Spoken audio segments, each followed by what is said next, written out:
wallahi billahi jechuudha yeroo lolli Itoophiyaatti ka'u kana waattu Dr. Abiy deeggarina godha biyya keenya irratti akka roorroon nu dhaaltu hin barbaadu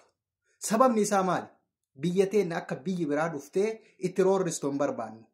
maaliifi nu ati abbaa biyyummaa taanee namni keenya nu dhiitee nu bulchuu waye sababni isallee maali tokko Abiy Ahmad wanti na deeggarsiise tokkoffaa maal isinitti fakkaate wanti akka deeggarina godha wallahi dhugaa isinitti hima tokkoffaa Jawaar Mohaammed hidhamee hidhaa ba'uun sun osoo mootummaa Tigiree taate osoo ka Amaaraa taate wallahi billahi har'atti hin ba'uu jechuudha kana beekuu qabdanii jechuudha inni tokko kana hidhamtoota ABO hidhamtoota KFO meeqatu mana hidhaatitti hidhamee nagayaan ba'e odoo saba biraa taate hayyoota Oromoo waan jedhamu kana hin fixa Abiyyi Oromoo harka qabuun isaa tokkoffaa Jawaarin hidhaa baasudha lammaffaa hayyoota Oromoo hedduu mana hidhaatii baasudha yeroo kana yaadadhu Abiy Ahmeditti ni gammada wallahi galatoom jechuu ni barbaada ammallee inni biraa yeroo amma biyya garagaraa irraa lolli ka'u kana Tigiree irraa Eertiraa irraa Masir irraa walitti qindaanii yeroo Itoophiyaatti banuuf deeman kana biyya kiyyaaf natti dhaga'ama biyya kiyyaaf gaachana ta'uu barbaada biyya kiyyaaf dhaabbadhee biyya kiyya irraa diina deebisuu barbaada maaliifi Tigiree anamma drooniin Abiyyiin Tigireen dheesuun hedduu na gammachiise rafaarrafi Tigiree har'allee taanaan wayyaanee fixi irraan dhaabin iyyuu drooniin guyyaa irratti roobuu qaba wayyaanee jechuudha jaamsi ibidda dhaamsi akka nama ibidda bishaan itti dhaamsanitti itti dhaamsi ikinkit godhuu qabda inni turteeyyuu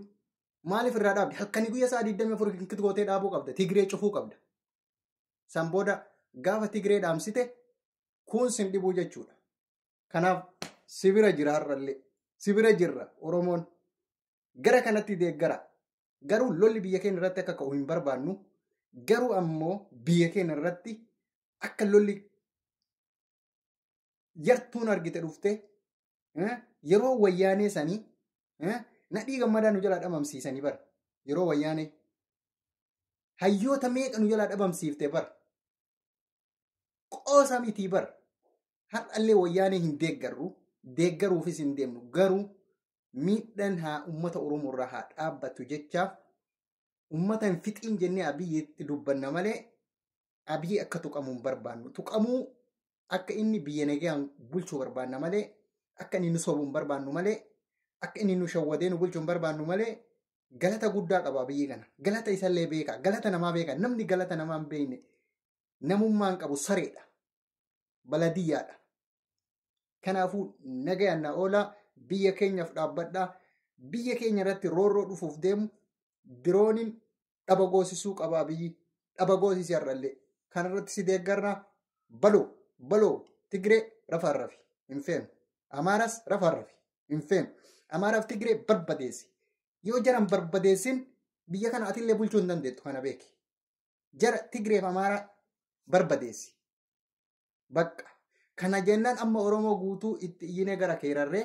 biyya kee nagayaan bulchita sanii miti jettu wa assalaamu alaykum wa rahmatullahi wa barakaatu